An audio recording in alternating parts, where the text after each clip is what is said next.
안녕하세요, 여러분. 여러분과 함께 사회복지사 1급 시험 중 사회복지 정책론을 공부하게 된 임하영이라고 합니다. 사회복지 정책론은 앞에 과목엔 지역사회 복지론이라던가 아니면 사회복지 행정론, 사회복지 법제와 연결되어 있는 과목이기도 한데요.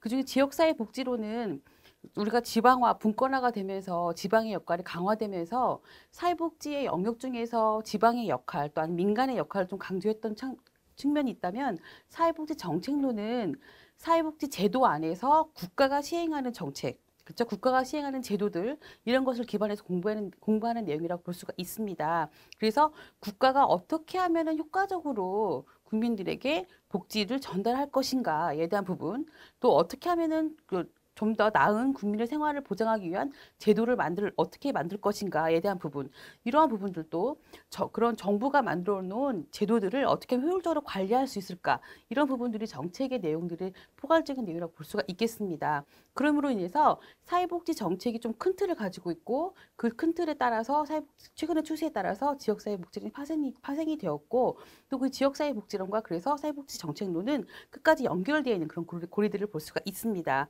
그래서 공부하시면서 느끼시겠지만 겹치는 부분도 참 많네 생각하실 수도 있을 것 같아요.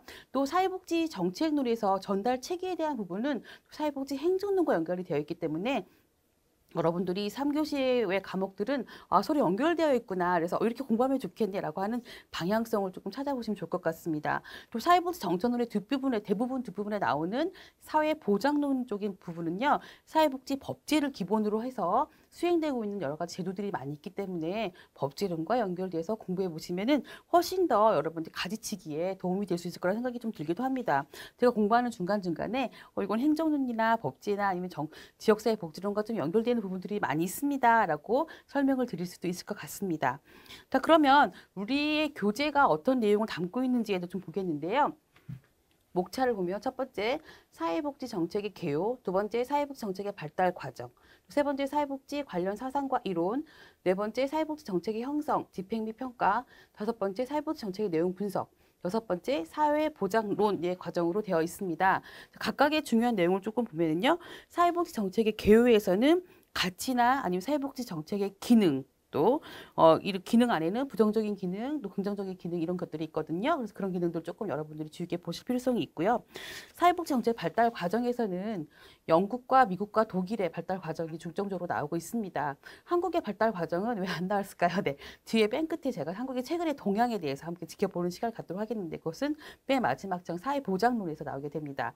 그래서 우리가 미국과 독일의 발달 과정에서 각각에서 중요한 내용들이 무엇인지를 조금 함께 짚어보는 시간을 갖도록 하겠습니다. 또 사회복지 관련 사상과 이론에서는요. 각각의 모델이라든지 모형이라든지 또 주의 이런 것들이 나오게 되는데요. 그중에서 좀 중요한 내용들은 수업을 진행을 하면서 이건 중요하다고 좀 찝어드리는 그런 시간을 갖도록 하겠고요. 또 사회복지 정책의 내용 분석은 사실은 사회복지 정책을 수립하는 절차나 내용이나 이런 부분들은 시험에 많이 출제되진 않아요. 빈도수는 좀 낮고요. 그것보다는 사회복지 결정을 함에 있어서 어떤 모델에 입각해서 사회복지 정책을 결정하게 되느냐에 대한 부분들이 나오거든요. 그래서 합리 모형부터 쓰레기통 모형까지 여러 가지 다양한 모델들이 있는데 각각이 갖고 있는 모델의 특성이라던가 아니면 그 모형들의 장단점 이런 것들을 좀 함께 살펴보는 시간을 갖도록 하겠습니다. 또 마지막으로 사회보장론에 대한 부분인데요. 이 사회보장론에 대한 부분들은 현재 우리나라에서 실시되고 있는 사회보장과 관련된 그런 여러 가지 제도들 이런 것을 함께 살펴보는 시간을 갖도록 하겠습니다. 최근에 문제 추세를 좀 살펴봤을 때는 이 사회보장론과 관련해서 앞에 나온 이론을 사회보장론과 접목시키는 그런 시험 문제가 많이 출제되고 있습니다. 그래서 사회보장론을 조금 더 좀 중점적으로 공부를 해두시고 앞에 내용과 연결시켜서 함께 학습해보는 시간을 갖도록 하겠습니다. 최근에 문제 출제 경향들은요. 과거에는 하나의 이론들을 물어보는 질문이 많았다면 최근에 출제 경향들은 큰 틀을 물어보는 질문들이 많이 있습니다. 그래서 달달달달 외우기보다는 여러 번 반복해서 공부하는 것을 저는 추천을 좀 드리고 싶습니다. 그래서 이 강의를 좀 수강하시는 분들은요. 이제 교재를 조금 많이 중점적으로 교재를 중심적으로 계속 반복해서 보실 필요성이 좀 있고 그것이 허락되지 않는다면 강의라도 계속 반복해서 들으시면서 달달달 외우는 것은 좀 짧게 끝나잖아요. 근데 큰 틀을 보실 수 있는 그래서 저는 수업의 진행의 방향은 먼저 나무를 심고 그 다음에 숲을 보는 그런 공부 스타일이거든요. 그래서 저랑 함께 공부해 보시면서 하나하나 나무를 심어가면서 전체적으로 큰 틀을 아우를 수 있는 그런 수업을 진행하도록 하겠습니다. 그래서 조금 더 꼼꼼하게 체크를 드리고 또 중요한 내용들은 옆에다가 판서를 통해서 이런 건 중요하다라고 체크를 해드리고 또 요점 정리를 함께 해드리는 그런 수업의 진행 과정을 함께 해보도록 하겠습니다.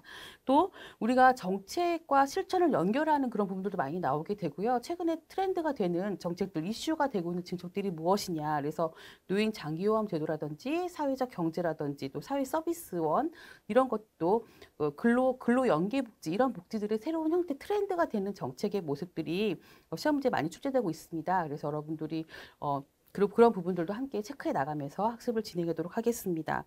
수업의 진행 방식은 당연히 교재를 중심으로 진행을 하게 될 건데요. 그럼에도 불구하고 이제 교재가 내용이 방대하다 보니까 그 내용 중에서 교재 순서대로 진행을 하는 것도 있겠지만 뭐 순서를 최대한 지키려고 노력은 하겠지만 이 부분에서 좀 언급되면 좋겠다 하는 부분들은 반복해서 하더라도 그 부분에서 다시 뒷부분이라든 앞부분에 있는 내용이라 할지라도 순서에 맞지 않다 하더라도 함께 공부해 보는 시간을 갖도록 하겠습니다. 그래서 교수님 왜 교재 없는데요? 그러지 마시고요. 교재 내용이 있고 될 수 있으면 동떨어지지 않도록 최대한 그 강의 내에서 교재 내용을 다 흡수할 수 있도록 그렇게 진행하는 것을 원칙으로 하겠습니다. 그래서 교재 내용이 없는 내용을 좀 추가하기도 하고요. 또 교재에 있는 내용이라 할지라도 여러분들이 읽어만 보셔도 되는 내용들은 과감하게 삭제해 나가면서 공부를 진행하도록 하겠습니다. 그래서 교재에 없는 내용들 같은 경우 제가 앞에다가 참고, 아니 보충 이런 내용들로 적어서 드릴 거거든요. 그래서 이거는 교재에 없는 내용이구나 아니면 교재에 있다 하더라도 조금 더 좀 중점적으로 한 걸음 더 들어가려고 하는 내용이구나 이렇게 생각하시면 될 것 같아요. 그래서 우리 교재는 한정된 장수의 여러 가지 내용들을 집중적으로 교재를 수립하다 보니까 장수의 한계가 있습니다. 그래서 중요하지 않다고 생각되는 부분들을 조금 과감하게 삭제하는 부분들이 있었는데 그것을 강의를 통해서 보완해 나가도록 하겠습니다. 자, 그러면 저와 함께 사회복지 정책론, 사회복지사 1급 자격증 준비하도록 하겠습니다. 수고 많이 했습니다.